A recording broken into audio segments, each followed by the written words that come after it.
रक्षा मंत्री राजनाथ सिंह आज भुज एयरबेस पहुंचे और जवानों का उन्होंने हौसला बढ़ाने के साथ साथ पाकिस्तान को वहां से खबरदार किया। कहा कि नाश्ता करने में जितना समय लगता है उतने समय में तो हमने दुश्मन निपटा दिए।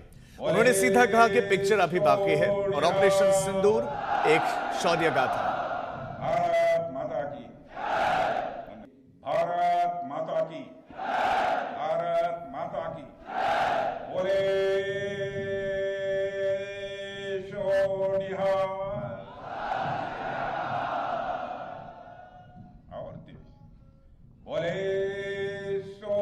पाकिस्तान की फौज को संदेश देना चाहूंगा, कागज का है लिबास, कागज का है लिबास, चिरागों का शहर है, चलना संभल संभल के क्योंकि तुम नशे में हो।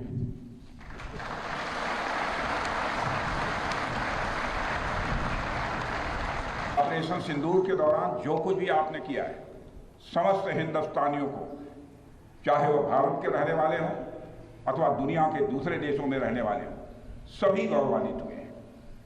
भारतीय वायुसेना के लिए सिर्फ 23 मिनट यह काफी थे पाकिस्तान की सरजमी पर पल रहे आतंक के अजगर को कुचलने के लिए, और वह आपने करके दिखाया है।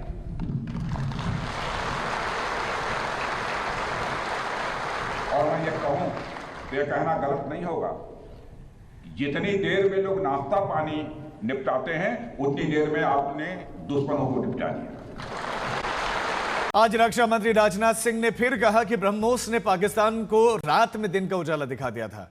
राजनाथ सिंह भुज एयरबेस पर थे और जहां पर उन्होंने वीर जवानों का हौसला बढ़ाया, और इसी दौरान राजनाथ सिंह ने कहा कि कैसे ब्रह्मोस समेत भारतीय हथियारों ने पाक को घुटने टेकने पर मजबूर कर दिया।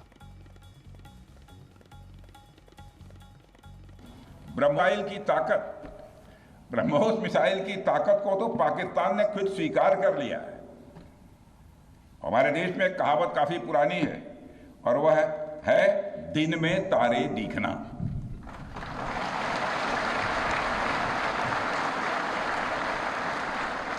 मगर भारत में बनी ब्रह्मोस मिसाइल ने पाकिस्तान को रात के अंधेरे में दिन का उजाला दिखा दिया है। रात के अंधेरे में दिन का उजाला दिखा दिया है। भारत के जिस एयर डिफेंस सिस्टम की तारीफ हर तरफ हो रही है, उसमें डीआरडीओ द्वारा बनाए गए आकाश और अन्य राडार सिस्टम की जबरदस्त भूमिका रही है। तो रक्षा मंत्री राजनाथ सिंह जम्मू कश्मीर के बाद भुज एयरबेस पहुंचे, जो कि पाक सीमा से बहुत नजदीक है, और वहां पर कुछ बड़ी बातें उन्होंने कही। कल जो उनका बयान था, जो स्पीच थी, उसी को उन्होंने आगे बढ़ाया। एक बार फिर से विश्व को संकेत दिया कि आईएमएफ जो पैसे पाकिस्तान को दे रहा है वो दरअसल अब टेरर फंडिंग एक तरीके से। साथ ही साथ उन्होंने आगाह विश्व भर को किया कि जो भी देश पाकिस्तान को पैसा देगा वो एक तरीके से टेरर फंडिंग कर रहा है, क्योंकि पाकिस्तान उन ध्वस्त हो चुके आतंकी ठिकानों को अब ठीक करने में जुट गया, वहां पर वो सारा का सारा पैसा लगाएगा और एक बार फिर से आतंक को वहां से बढ़ाएगा। और भी बहुत सारी बड़ी बड़ी बातें उनके स्पीच में रही। ब्रह्मोस से कैसे पूरा का पूरा ऑपरेशन पूरा किया गया उसके बारे में जानकारी दी, और उन्होंने खुद कहा कि पाकिस्तान भी इस बात को समझता है।